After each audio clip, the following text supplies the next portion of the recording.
काफ़ी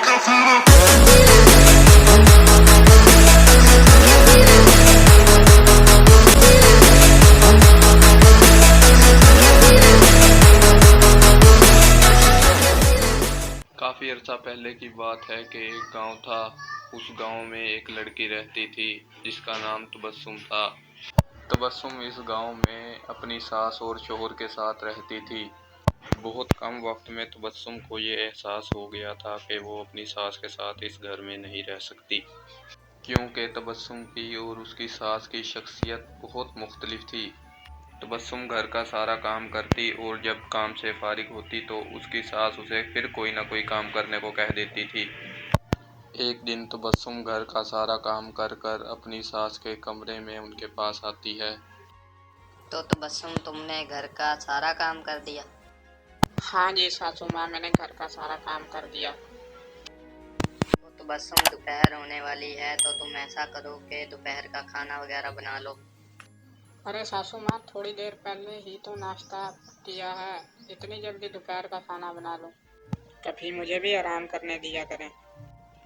मैं सारा दिन घर का काम करती रहती हूँ और थक जाती हूँ। जब सफाई वगैरह करके आपके पास आती हूँ तो आप मुझे हर बार कोई ना कोई काम कह देती हैं।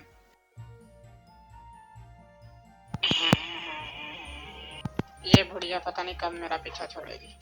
ये बात करके तबस्सुम वहां से अपने रूम में चली जाती है।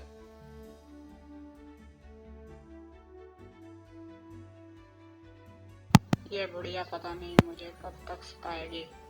आज मैं इसके बारे में बात करूंगी कि इस बुढ़िया को समझाए, मुझे भी कभी आराम से बैठने दिया करे। काम के बाद काम कहती रहती है। चलो अब जाके खाना बना लेती हूँ, नहीं तो फिर बोलने लगेगी। अब तबस्सुम वहां से काम करने के लिए चली जाती है।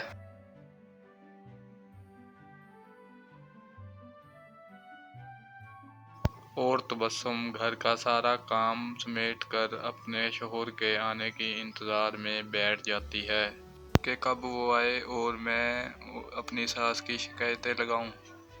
अब रात हो जाती है और तबस्सुम का शौहर काम से घर वापस आ जाता है। आप काम से आ गए, आज मैंने आपको एक बात बतानी है। क्या बात है, बताओ। बात यह है कि आपकी अम्मी सारा दिन मुझे तंग करती है। तुम और अम्मी इतना लड़ते क्यों हो? अब तो इस लड़ाई से मैं भी तंग आ गया हूँ। मुझे खाना देने के बजाय तुम मुझे लड़ाई की बातें बता रही हो। अब मुझे खाना दो, मुझे बहुत भूख लगी है। अगले दिन तबस्सुम घर का सारा काम ख़त्म करके अपनी सास के पास जाती है।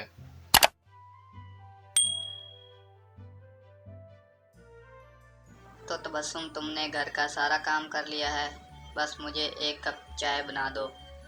जी हाँ, मैंने घर का सारा काम कर लिया है, बस अब आपको चाय देकर मैं अपने कमरे में लेट जाऊंगी। तो तुम ये बताओ, रात मेरे बेटे से मेरी शिकायत क्यों लगाई थी? अब आप खुद देखें, मैं थक के आई हूँ और आपने मुझे चाय का कह दिया, इसलिए मैंने शिकायत लगाई।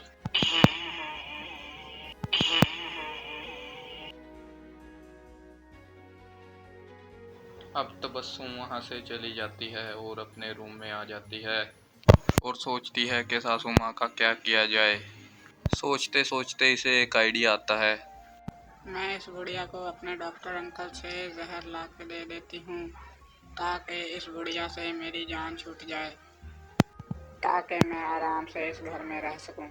तो अंकल के पास जाने से पहले मैं इसे चाय बना देती हूँ, नहीं तो फिर से बोलने लगेगी।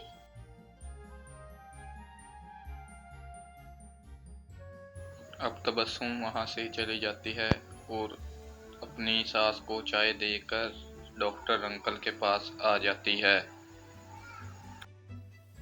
और डॉक्टर अंकल से जहर लेने का मुतालबा करती है। अरे हे बेटा तबस्सुम, क्या हाल है आपका? खैर होगी इंशाल्लाह। जी अंकल जी, मैं बिल्कुल ठीक हूँ, आप बताएं आप कैसे हैं? अरे मैं बिल्कुल ठीक हूँ। तुम बताओ, तुम खैर से आई हो? अरे डॉक्टर अंकल, मुझे एक जहर चाहिए जो कि मैंने अपनी सास को देना है। अरे बेटा, जहर तो मैं तुम्हें दे देता हूँ, पर उन्हें खिलाओगी कैसे? एकदम खिलाने से सब तुम पर शक करेंगे। मैं अच्छी अच्छी चीज़ें बनाऊंगी और उनकी थाली में जहर डाल के दे दूंगी। अच्छा तो बेटा मैं तुम्हें जहर ला देता हूँ। अब तबस्सुम अपने अंकल से जहर लेके वहाँ से चली जाती है और वापस अपने घर आ जाती है और अपनी सास से झूठ बोलकर अपने कमरे में आ जाती है।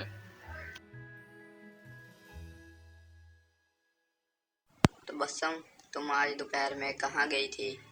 मैं बाजार से शाम के खाने का सामान लेने गई थी। अब तबस्सुम यहाँ से चली जाती है और अपने रूम में जाकर अपने सास को जहर देने की प्लानिंग करने लगती है और सोचने लगती है कि अपनी सास को जहर कब दिया जाए।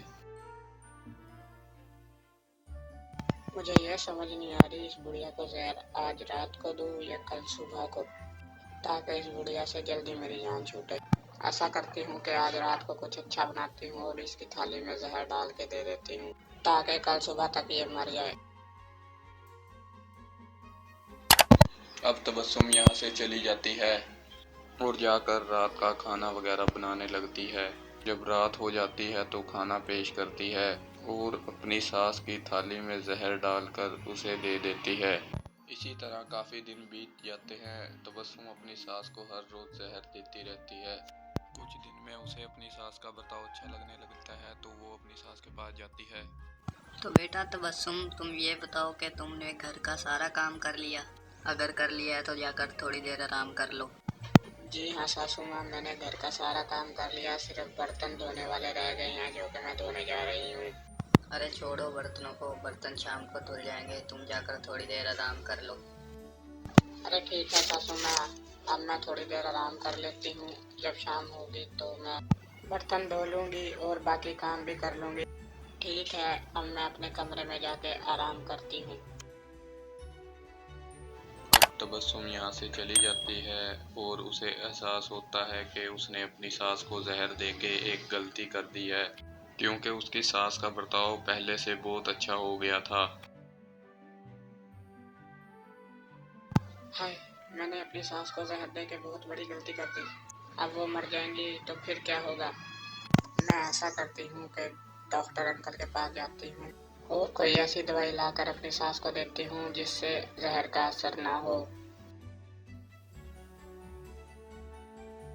अब तबस्सुम घर का सारा काम निपटा कर अपने डॉक्टर अंकल के पास आ जाती है और उन्हें ये सारा मसला तफसील से बताती है।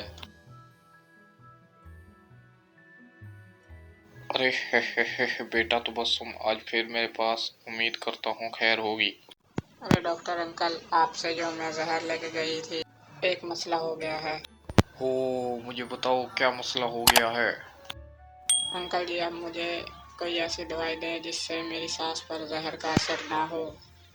अरे बेटा तबस्सुम, तुम मत घबराओ, वो कोई जहर नहीं था बल्कि कैल्शियम की दवाई थी।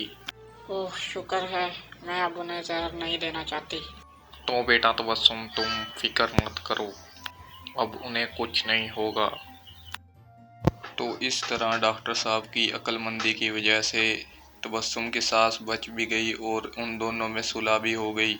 अब तबस्सुम की सास और उसका शोहर अपने घर में खुशी खुशी रहने लगे। तो बच्चों, उम्मीद करते हैं कि आपको वीडियो पसंद आई होगी। तो वीडियो को करें लाइक और चैनल को करें सब्सक्राइब, ताकि हमारी हर आने वाली वीडियो आप तक सबसे पहले पहुंचे।